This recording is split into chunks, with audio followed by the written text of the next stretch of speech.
Bom dia, sejam todos muito bem-vindos a essa roda de conversa. Me chamo Ana Clara.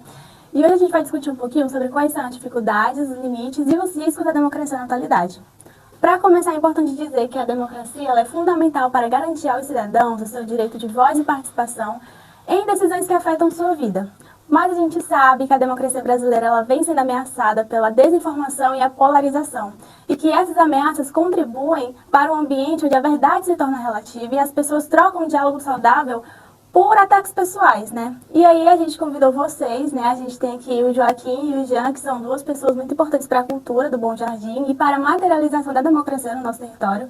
E nossa professora de Geografia, Adriana, né? Que também é pesquisadora, que também já foi aluna de escola pública, né? E que a gente acha que vai ter um bom debate com vocês. Bom, falando em democracia, né, nós formamos o Grêmio Estudantil da nossa escola, chamado Força Estudantil. Nós sabemos que o Grêmio ele é um movimento político, é um movimento democrático que passou a ser perseguido pela ditadura militar, na era Vargas, bem antes, né, e nos períodos atuais. E abrindo essa fala para o Joaquim, que tem um trabalho muito importante na nossa comunidade, queria perguntar quais papéis dessa juventude, diante de todos os riscos e ameaças, a democracia sofre na atualidade. Bom dia, né? Primeiro agradecer a vocês, o Grêmio Estudantil, acompanhei de perto, né, o trabalho que vocês realizam dentro de uma escola pública, numa periferia, numa grande periferia, que são mais de 212 mil habitantes, né, com um processo de protagonismo mesmo, né, da comunidade. E aí isso me recorda o movimento. Nós só temos democracia porque a juventude ousou dizer que esse Estado que se encontra não era o Estado que nós queríamos. Então, sempre a juventude esteve à frente dos movimentos sociais, dos movimentos de luta, né? Quais são os vários papéis que existem dentro desse processo. E eu acredito que a juventude ela é essa armadura de métodos e metodologias. Você precisa entender que há algo maior que é o processo democrático. Como você disse, eu fui de escola pública, né? Vim da escola pública. Na verdade, sempre estudei em instituições públicas, fiz minha graduação também inteira, sempre em instituições públicas.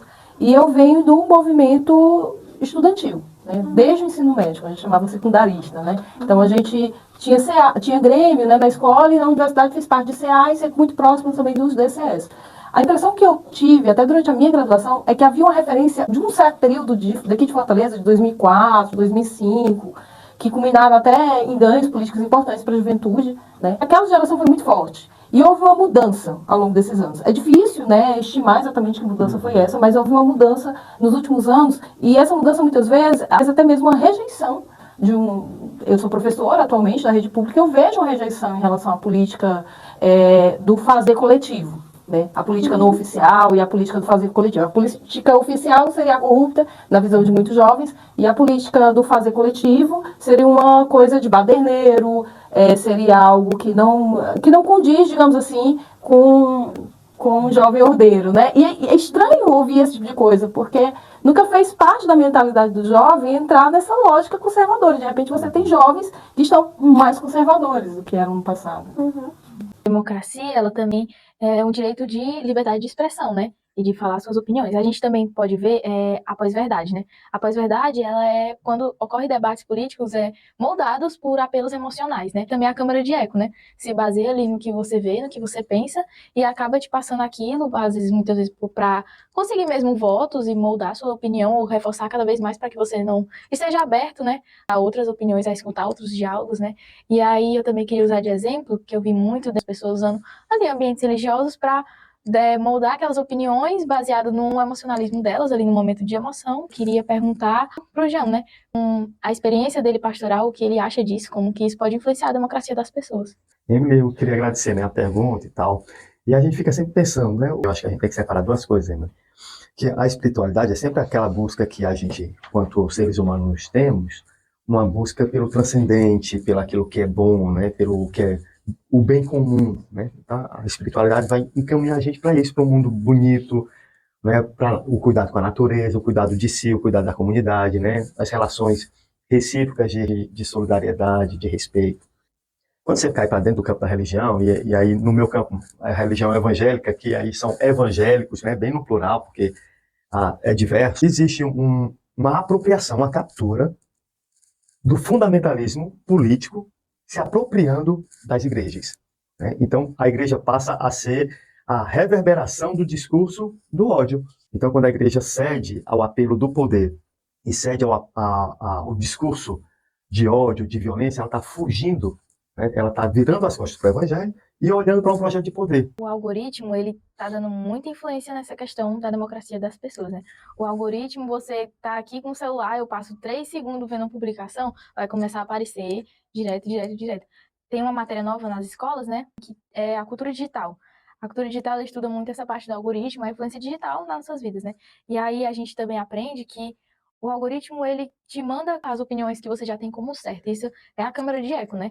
Ele pega tanto questão social quanto coisa que você gosta mesmo. Só que isso tem um ponto negativo, que é quando a gente fica preso ali numa bolha. A gente fica limitado a conhecer opiniões e diálogos de outros partidos e outras coisas, principalmente no período político, aparece ali coisas só do que você apoia e como que a influência digital pode te fazer também conhecer outros meios, outros caminhos, outras, né, para você tomar posse ali da sua democracia, né, do que você põe como escolha.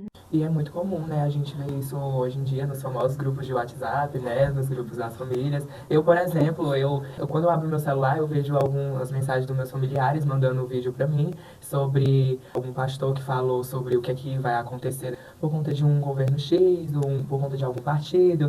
E aí eu fico observando, aí eu fico pensando, e às vezes eu pergunto pra eles, tá, qual é o embasamento disso? Qual é a fonte? Qual é o estudo? E simplesmente eles me respondem assim, isso é irrelevante, isso não importa. E falam isso e acreditam fortemente nisso. Isso colabora para a validação das fake news, né? Porque quando uma pessoa recebe muitas informações distorcidas, fica mais difícil saber o que é verdade ou não.